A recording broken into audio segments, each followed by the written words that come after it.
प्यारे बच्चों, good morning. आशा करते हैं कि आप अपना काम ध्यानपूर्वक कर रहे होंगे। जैसा कि आपको मालूम है कि पीछे एक सप्ताह से आपको ऑनलाइन क्लासेस दी जा रही हैं सभी टीचर्स के द्वारा, जिसको आप ध्यानपूर्वक पढ़कर आपको दिए गए जो प्रश्न हैं उनको अपनी नोटबुक में नोट करना है और साथ ही साथ उन प्रश्नों को आपको याद भी करना है। तो आज +1 क्लास हिंदी का चैप्टर नंबर 4 हम करने जा रहे हैं, जो कि बाल मुकुंद गुप्त द्वारा रचित एक व्यंग्य कृति है। बाल मुकुंद गुप्त हरियाणा के जिला रोहतक में गांव गुड़ियानी में पैदा हुए थे। आरंभिक शिक्षा उन्होंने उर्दू में प्राप्त की। उसके बाद वे स्वाध्याय से काफ़ी उन्होंने ज्ञान अर्जित कर लिया था। आधुनिक हिंदी साहित्य को स्थापित करने वाले लेखकों में से एक लेखक थे। उन्हें भारतेंदु युग और द्विवेदी युग के बीच की कड़ी के रूप में देखा जाता है। बाल मुकुंद गुप्त राष्ट्रीय नवजागरण के सक्रिय पत्रकार थे। उस दौर के अन्य पत्रकारों की तरह वे साहित्य सर्जन में भी सक्रिय थे। पत्रकारिता उनके लिए स्वाधीन संग्राम का हथियार भी था।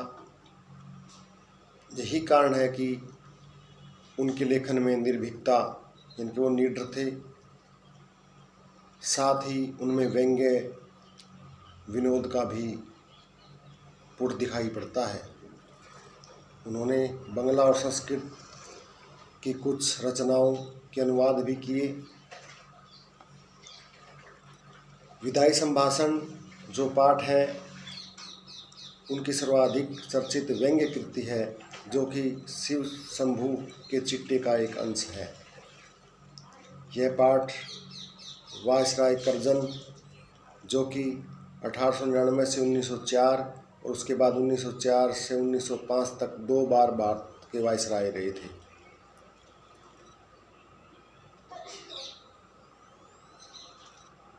राण कर्जन है, उन्होंने भारत को तोड़ने में अपनी अहम भूमिका निभाई थी। आज मैं आपको इस पाठ का सार बताता हूँ, तो इसको आप ध्यानपूर्वक सुनेंगे और सुन करके जो स्कूल द्वारा दिया जाने वाला कार्य है उसको अपनी नोटबुक में करेंगे और उनको याद करेंगे। तो हम शुरू करते हैं। विदाई संभाषण। भारत के वायसराय रहे लॉर्ड कर्जन के शासनकाल में कहने को तो विकास के बहुत सारे कार्य हुए, नए नए आयोग बनाए गए, किंतु उन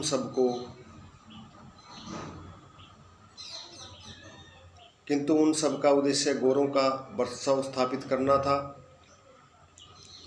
लॉर्ड सरकारी निरंकुशता का पक्षधर था, इसलिए उसने प्रेस की स्वतंत्रता पर प्रतिबंध लगा दिया। उनकी जो पत्रकारिता थी उस पर पूर्ण रूप से प्रतिबंध लगा दिया गया था। अंततः काउंसिल में मनपसंद अंग्रेज सदस्य नियुक्त करवाने के मुद्दे पर उन्हें देश विदेश दोनों जगह पर नीचा देखना पड़ा। क्षुब्ध होकर उन्होंने इस्तीफा दे दिया। इसी घटना पर व्यंग्य करते हुए बाल मुकुंद गुप्त ने विदाई संभाषण लिखा, जो उनके शिव शंभू के चिट्टे से संग्रहित है। हम इसी व्यंग्य रचना विदाई संभाषण का अध्ययन करेंगे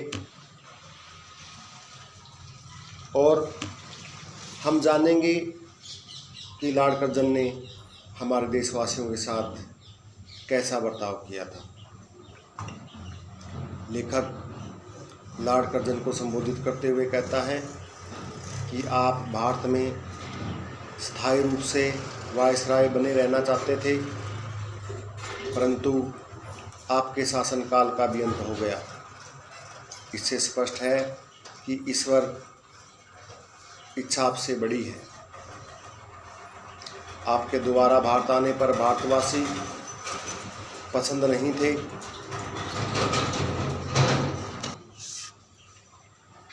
वे हमेशा आपके जाने की प्रतीक्षा किया करते थे, परंतु आज आपके जाने पर मन में करुणा जाग रही है। सचमुच विदाई का समय बड़ा करुण उत्पादक होता है। भारत में तो पशु पक्षी तक विदाई का दर्द अनुभव करते थे। शिव शंभू के पास 2 गायें थी, दोनों आपस में लड़ती थी, किंतु जब बलशाली गाय वहाँ से विदा हुई तो कमज़ोर गाय उसके बिछड़ने पर बिना चारा खाए खड़ी रही। जहाँ पशु ऐसे हैं वहाँ के मनुष्य विदाई का कितना दुख मनाते होंगे।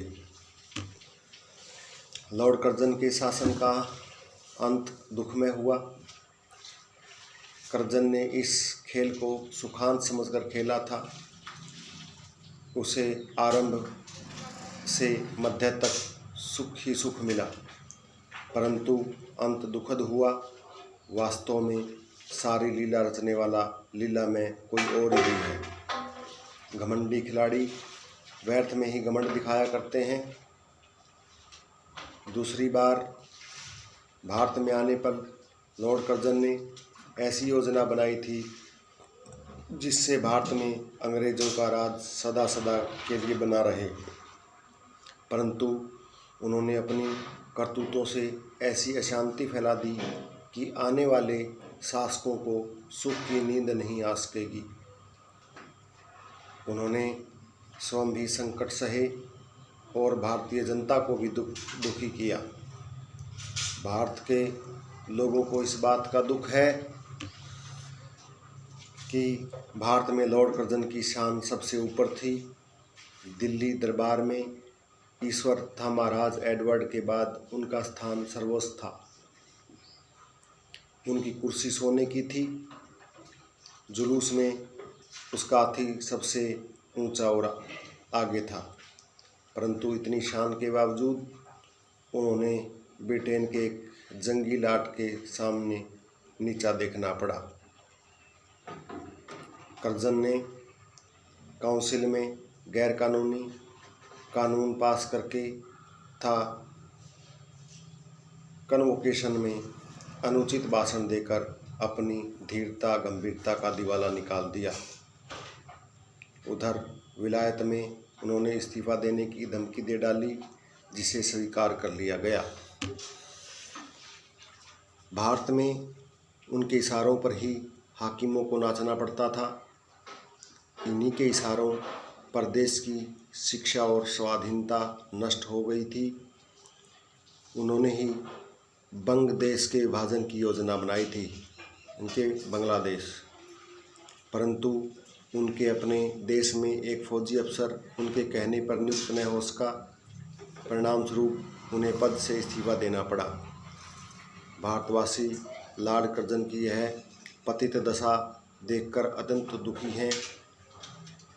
अब उनका जाना तय है, अतः वे इस अवधि को कैसे काट रहे होंगे ये वे ही जानते हैं।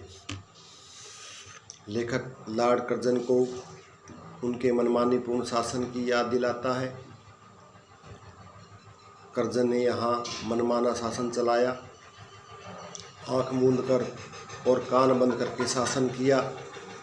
कोई भी काम प्रजा की इच्छानुसार नहीं किया।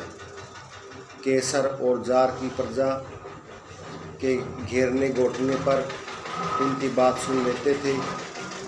नादिर शाह ने भी आदिल शाह के तलवार गले में लटकाने पर उसी समय कत्लेआम रोक दिया था, परंतु लॉर्ड कर्जन में इतनी भी इज्जत नहीं थी कि वह भारत की 8 करोड़ प्रजा की फरियाद पर बंगाल का विभाजन रोक दे। यद्यपि अब उनका भारत से जाना निश्चित हो चुका है, तो भी वे जाते जाते बंग भंग की जिद पूरी करना चाहते हैं। तब भला भारत की जनता कहाँ जाकर अपना दुखड़ा रोए। भारत की प्रजा ने लॉर्ड कर्जन की मनमानी का कुफल यहीं देख लिया। जिस जिद ने भारतवासियों को दुखी किया, उसी जिद ने स्वयं कर्जन को भी शिकार बनाया। भारत की जनता भगवान पर असीम विश्वास रखती है। वह दुख के दिन जैसे तैसे बिता लेगी, परंतु उसे इस बात का दुख है कि लॉर्ड कर्जन देश के प्रजा की श्रद्धा न जीत सके। लॉर्ड कर्जन कभी कभी इस देश की अनपढ़ जनता का नाम अपने मुंह पर लाया करते थे। यही अनपढ़ प्रजा नर सुल्तान नाम के एक राजकुमार की महिमा के गीत गाती है। उस राजकुमार ने अपनी विपत्ति के दिन नरवरगढ़ नाम के राज्य में काटे थे। वहाँ उन्होंने चौकीदार से लेकर ऊंचे पद पर अनेक कार्य किए। उसने विदाई के समय नरवरगढ़ की जनता का वहाँ की भूमि का उपकार माना था और उसे श्रद्धापूर्वक प्रणाम किया था। भारत की जनता आज तक उस कृतज्ञ राजकुमार को याद करती है। लेखक लॉर्ड कर्जन से पूछता है कि क्या आप भी कोई ऐसी विदाई संभाषण कर सकते हैं जिसमें आप अपने स्वार्थ का, अपनी धूर्तता का उल्लेख करें और भारत की भोली भाली जनता के प्रति कृतज्ञता प्रकट करें। क्या आप भारत के प्राचीन गौरव और यश को फिर से जगाने की कामना प्रकट कर सकते हैं? लेखक का विश्वास है कि यदि कर्जन ने ऐसा किया तो यहाँ की जनता उनकी गलतियों को क्षमा कर देगी, परंतु लॉर्ड कर्जन में इतनी उदारता नहीं है कि वो इस जनता, भारतीय जनता है, उसका उनकी कृतज्ञता प्रकट कर सकें, उनको सम्मान दे सकें। वो तो सिर्फ अपने घमंड में अंधे होकर के अब इस भारत देश से विदा हो रहे हैं और इतनी जो विदाई है उनकी वो बहुत ही दुखद है, क्योंकि अपनी ही सरकार में उनको बेइज्जत होना पड़ा था और उनको अपने पद से इस्तीफ़ा देना पड़ा था, जिस कारण से वो बहुत अधिक दुखी हैं और वो यहाँ से जाने की सोचना में नहीं जाते, लेकिन अंततः उनको जाना पड़ेगा। अब मैं आपको कुछ कठिन शब्दों के अर्थ बताता हूँ। शब्द है चिरस्थायी। इसका मतलब होता है हमेशा रहने वाला। वायसराय, शासक, कर्ण उत्पादक, करुणा उत्पन्न करने वाला। विषाद, दुख, निर्मल, पवित्र, आविर्भाव, प्रकट होना। शिव शंभु, बाल मुकुंद गुप्त का एक जो पात्र है जो हमेशा भांग के नशे में रहता है और बहकी बहकी बात करता है। पुरोहित कुल के जो ब्राह्मण होते हैं। वरंच, वरंच होता है बल्कि। घोर दुखांत, अत्यंत दुख भरा। सूत्रधार, संचालित करने वाला। सुखांत, जिसका अंत सुख में हो। लीला, क्रीड़ा। जाहिर होता है प्रकट करना। नींद और भूख हराम करना एक मुहावरा है, इसका मतलब होता है परेशानी में डालना। बिस्तरा गर्म राख पर रखना, यह भी एक मुहावरा है, इसका मतलब होता है मुसीबत को बुलाना। चित्त का मतलब होता है हृदय। चिराग का मतलब होता है दीपक। रईस, अमीर। जंगी लाट, एक सेना का अफसर। कन्वोकेशन, दीक्षांत समारोह,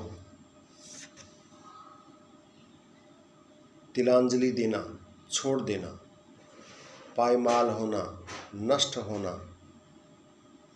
और आरह रखना, विभाजित करना।